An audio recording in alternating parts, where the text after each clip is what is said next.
Let's make something. Something beautiful together.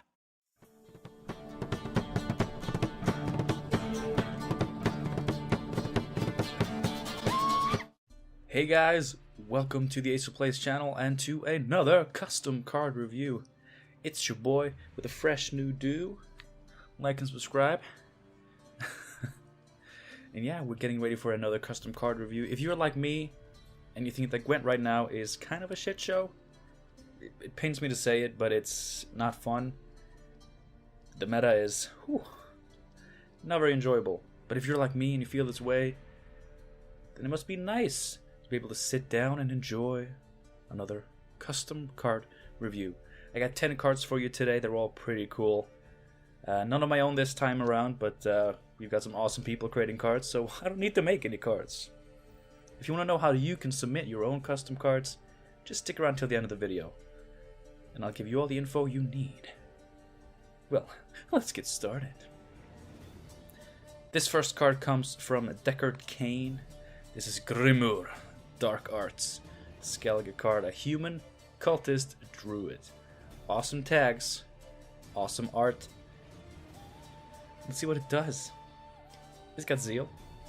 Order, spawn and summon an enemy unit whose power is less than or equal to all allied cultists, and give it a cloned status. A cloned unit has no abilities.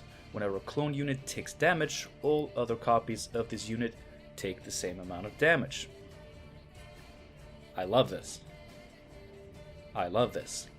So, if you didn't quite get that, let us say that you have 4 cultists on the board. It says all allied cultists, so I'm guessing since it's an order, it should count itself. But let's say you have 4 cultists on the board, and your opponent has a fire scorpion. They're 4 strength now. This guy allows you to spawn and summon. It's probably a copy, a copy of Fire Scorpion, and you give it a clone status. So it loses its abilities, but whenever the cloned Fire Scorpion takes damage, so does every other copy of it on the board, including your opponent's copies. This is a similar concept to the Double Agent, I think I called it, a card that I made, which was a spy that copied itself on your side and then copied all effects onto all the copies. That's a lot of copy. A lot of copies of the word copy. But yeah, this does it in a really cool way. And of course, the obvious synergy is self-wound, because if you put this clone unit next to a Svalbard Priest, like, you'll do the same old Svalbard Priest thing, but you'll also be damaging your opponent's Fire Scorpion, in this example. So, I love this card. I would have no idea how to balance this, but this is such a cool ability, such an awesome card for self-wound. Cultists, they're all about that self-wound, so it works. And yeah, I really enjoy this. And of course, if they have multiple copies of the card you cloned, you get double value. So really good card, Deckard Cain. Thank you so much. A returning player, both in the terms of the card and the person who made the card, Alan Castilla, or Alan Castilla, I debated this last time, has given us another edition, I guess, of Ceres Fearless. 11 provisions, 4 strength, gain 1 charge every time you damage an enemy unit. So already, we're going to see a lot of charges. Zeal. Order on the ranged row, use a number of charges equal to the provision cost of a unit in your graveyard, then play it. So this is similar to a lot of things. Like Summoning Circle, I'm thinking of. The old Roche Merciless kind of resembles this. There's a lot going on here. But basically it turns your damage into additional value in the form of being able to resurrect something from a graveyard with a certain provision cost. And if you were able to deal 4 damage the same turn you play this with a couple of Dim and Light Longships, Crack and Crate Ping, you take, what's it called? Harold Houndsnout Skull. you might be able to resurrect a 4 provision card right away with this, and then it keeps going in the same vein as Summoning Circle. It's very disruptible, very expensive, and I think at best you'd be able to maybe resurrect a 4 provision card immediately without risking losing this. And even then, like, the setup would be huge. But I do love it, like a provision-based Summoning Circle-like effect for your graveyard in Skellige. That is cool. Great work. Alright, this is a card that I've been seeing. I've been seeing it around, so I don't know actually who made this, but it was submitted by Florian Toth, who I believe also is a returning player to the Custom Card Review series. This is Bork, whom I believe this is like the human form of Villain Trettenmirth. Correct me if I'm wrong. It's a 5-strength neutral gold. Just activates every bonded ability. So I'm assuming this means that as long as this guy's on the board, he counts as like the second half of every bonded that you have on the board. So if you have like one, what's it called, cut up lackey, this guy would work as another cut up lackey. I should really start shutting down GOG when I do this. And then if you also play like a Slice Seductress, this would also count as a Slice Seductress. So it's just, this guy is like the second part of every bonded that you play on the board. That is a cool ability. That's like a passive, ongoing ability that makes, like, it enables your combos, makes them easier to use. I mean, it also just gives you like a third copy of any bonded card in your deck, just to more consistently be able to trigger bonded. Because, you know, something I've noticed with Plumard and Cintron Enchantress, I never draw both. Never. With this, you don't have to. I'm guessing like it doesn't like get the bonded. Like it just acts like get a bonded on the. It's a complicated card, but it's very cool. I like abilities like this. I like this idea. And like if this character is anything like his art, where he's like all about, you know, bonding. Okay. And this is a really fitting ability, so great work. I love this card. Alright, I believe we have featured, if not this character tier, we've definitely featured this art before. I'm seeing this used a lot, and I get it. It's awesome. This is another Skellige card. This is not intentional that we have so many Skellige cards. Holy shit, I didn't even pay attention to that. This is tier is in Human Warrior, Skellige 4th strength. When an allied warrior goes to the graveyard, move this unit from your deck to the graveyard. When you use a warrior you control, destroy enemy unit, summon this unit from the graveyard on a random row.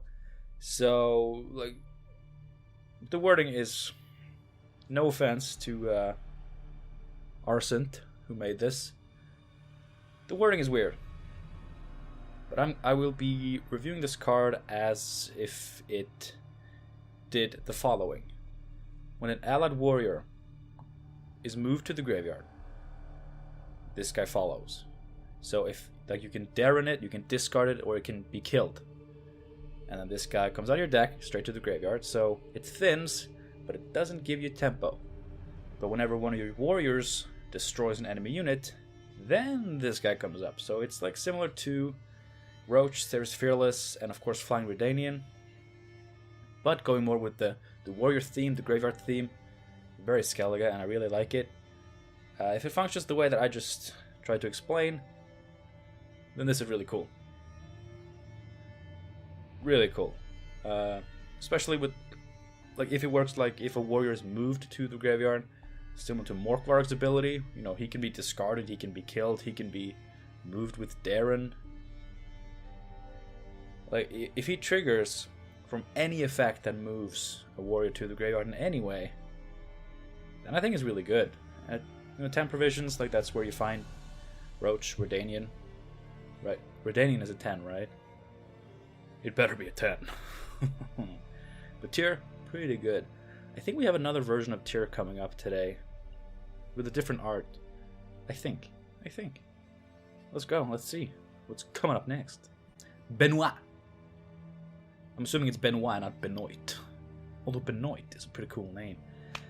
This comes from Salare Tomato Sognons. Maybe it's Italian? Salare Tomato Sognone. Hope you can't hear the guy mowing the lawn outside too well. 2 strength, 9 provisions, Nilfgaard human unit. Which is always nice. Doppler, hello. Deploy, choose a boosted unit, and boost stealth by the same amount. So if this guy can target allies and enemies, then you can for sure ensure that this guy gets some good value. And of course, like, if your opponent has an Oz roll, it's been eating an old spirit tip, it's boosted by 12, boom, Benoit is a 14. As far as balance goes, I mean, he requires some setup. Like, if your opponent isn't heavy on the boost, then you have to be heavy on the boost, so you're playing into both types of resets. It has to be boost, not just high power, so you're really playing into resets, you're playing into tall unit removal. Benoit himself plays into those types, so he might actually be balanced. In terms of provisions and power, at least, I really like him. Yeah, and of course, like like enemy boosting archetype. Like, this guy is not strictly enemy boosting archetype. You can use him. I mean, like, you can use him like if you have a Doppler that's boosted by 7. This guy comes down as a 9 for 9, and you probably play Doppler in this guy, in a deck with this guy, Benoit. So it's pretty cool. But of course, with the enemy boosting archetype, your opponent plays, let's again say Osroll onto Spirit Tip, it's boosted by 12, but hey, we got enough Guardian Knight, boosted up to 14. This guy boosts by 14. It's pretty good value. Right? I'm not wrong here. But again, like, you're playing into all sorts of cards.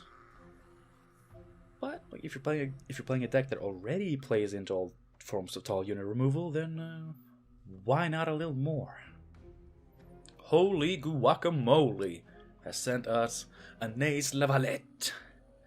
A human. Is it a girl? Is it a woman? She looks young. 2 strength, 10 provisions. Deploy, play a soldier from your deck.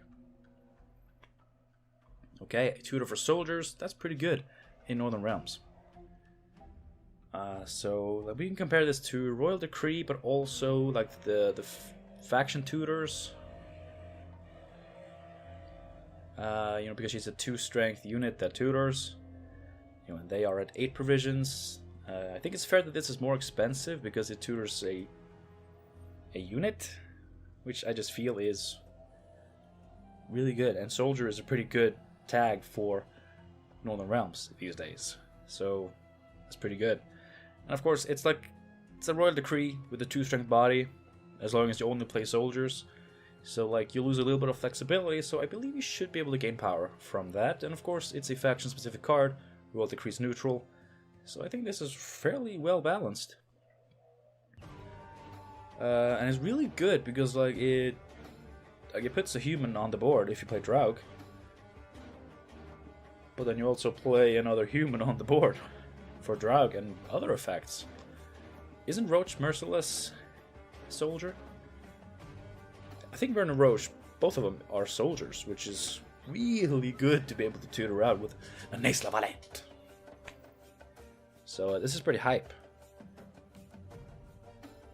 That's a Temerian symbol, right? She's a Temerian? That's hot. What am I even saying?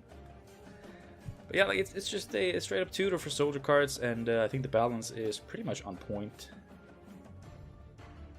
So I like it. I would like to see more tutors for specific tags. Because like it might be more balanced because you have to get a certain type of unit. It's not like Royal Decree where you get any unit. So it's probably something we might see in the future. Who knows? Alright, here we go. Like I said, another tier this time. Different art style. This is also a very much used art for Skellige cards. can't blame him. He's awesome. He's a human warrior, 5 strength. On the melee row, the number of damaged friendly units counts towards triggering your bloodthirst abilities. Now, this is a type of ability I wanted to make for a long time, but I couldn't get it right. But I mean, it can be this simple. This is probably very strong. It's definitely very